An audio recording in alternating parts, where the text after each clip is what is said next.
Et puis, un jeune Guinéen vient de créer une fontaine lumineuse avec jet d'eau. Mohamed Lamine Cissé a usé de son génie imaginatif pour réaliser cette œuvre avec des objets recyclés.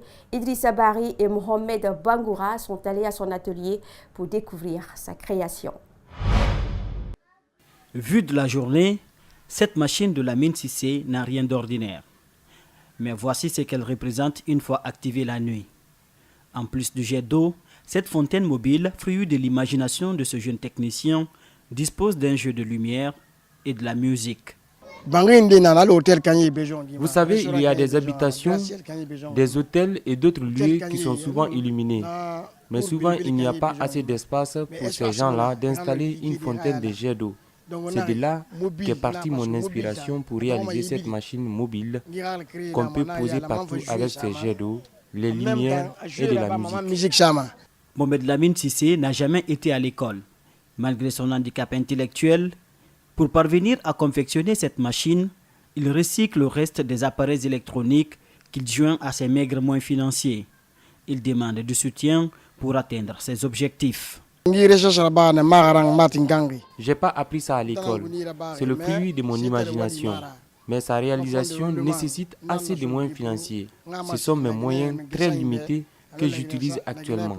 Donc, je voudrais que l'État me vienne en aide, mais aussi encourager tous les jeunes créateurs. Outre cette fontaine d'eau, ce jeune créateur dispose dans son atelier plusieurs autres créations de son inspiration.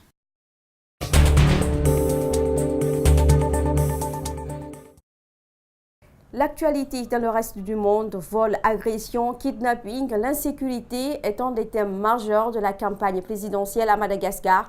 Le sentiment d'insécurité ne cessant de s'accroître, la lutte contre l'insécurité figure dans les programmes de tous les candidats. En 2015, 7 Malgaches sur 10 craignent de se faire agresser dans leur quartier. Pourtant, le pourcentage de victimes de l'insécurité est plus faible que dans la plupart des pays africains. Dans cette station de taxi Brousse d'Antananarive, des militaires armés escortent les passagers à chaque voyage de nuit. Les véhicules partent obligatoirement en convoi. Sans ces précautions, impossible de rouler la nuit en province. Ce chauffeur de taxi Brousse a été attaqué il y a quelques semaines par une cinquantaine de bandits armés. Ils ont barré la route avec un tronc d'arbre. On a dû s'arrêter car on ne pouvait plus avancer. Certains taxi-brousses ont reçu des jets de pierre et ont eu les vitres brisées. Les bandits ont aussi tiré sur les véhicules.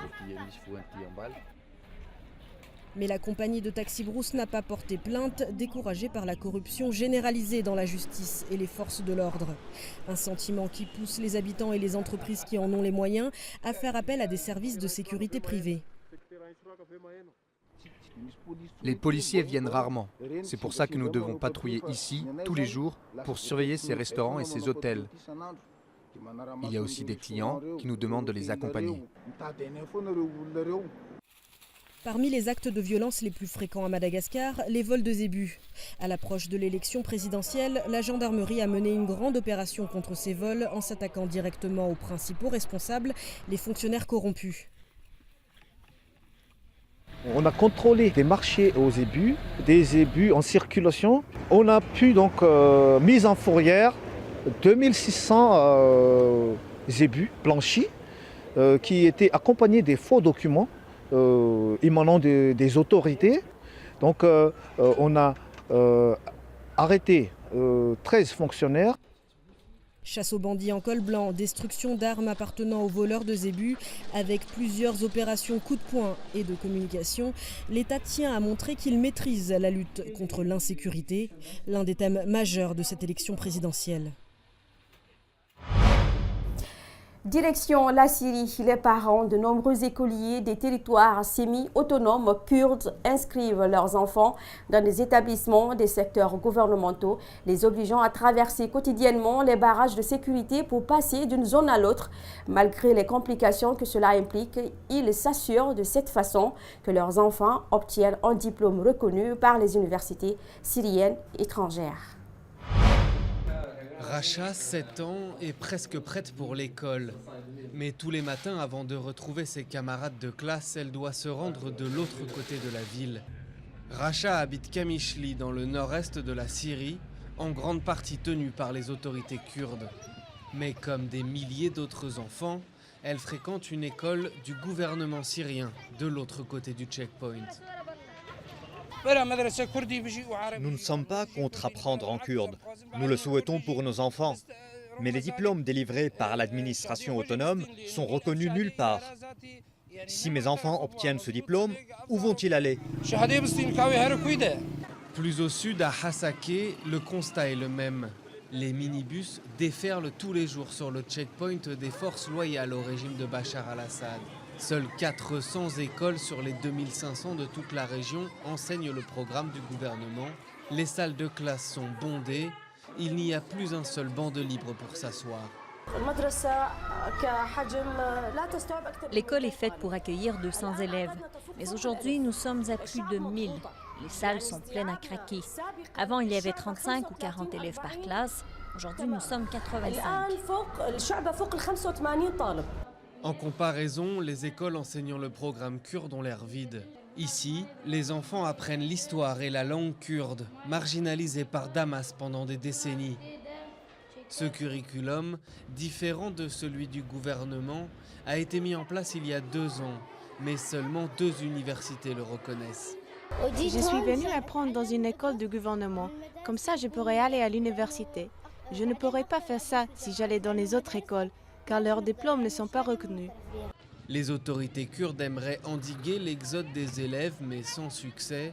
Malgré les checkpoints, plus de 100 000 enfants préfèrent les écoles du gouvernement. Et pour clore ce journal, en 15 ans, le nombre de sans-papiers détenus dans des centres a doublé aux États-Unis. Pour atteindre 40 000 personnes par jour, l'administration Trump souhaite augmenter la capacité d'accueil. D'anciennes prisons sont réaffectées et les services d'immigration comptent de plus en plus sur les sociétés privées. Des milliers d'anciens migrants dénoncent un marché où le travail forcé et maltraitance sont courants. Depuis quelques semaines, cette ancienne prison en Virginie accueille une centaine de migrants sans papier. Les services de l'immigration interdisent de les filmer. Mais avant leur arrivée, le directeur a ouvert les portes de l'établissement. Les détenus changent, mais les cellules restent les mêmes. La porte ne se verrouille pas de l'intérieur dans cette unité parce qu'il n'y a pas de toilette à l'intérieur. Donc si vous avez besoin d'utiliser les toilettes à 2 h du matin, vous sortez et utilisez celles qui sont situées à l'étage. Le nombre d'immigrants détenus aux États-Unis est désormais de 40 000 par jour en moyenne, 2 fois plus qu'en 2004. L'ancienne prison reçoit $122 par jour et par migrant pour assurer leur détention. Le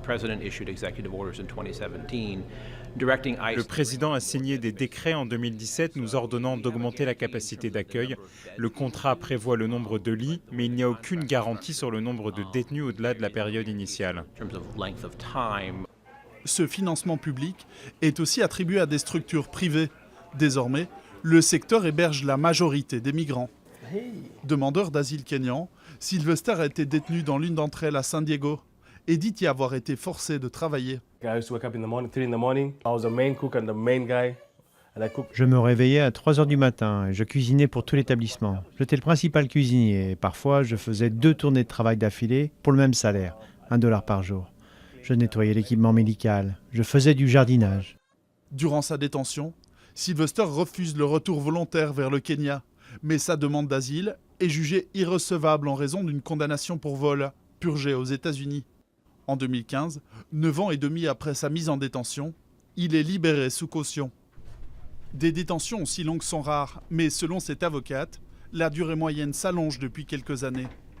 When they have people who are in detention forcibly working under the Lorsque des personnes en détention sont forcées de travailler, ça profite aux sociétés parce qu'elles n'ont pas à payer de main-d'œuvre ou de personnel supplémentaire pour entretenir la prison. Les sociétés privées visées par ces accusations refusent les demandes d'interview et démentent toute maltraitance ou travail forcé. Aux États-Unis, 60 000 anciens détenus ont entamé des poursuites judiciaires contre ces sociétés. Et c'est la fin de ce journal. Merci à tous de l'avoir suivi. À très bientôt.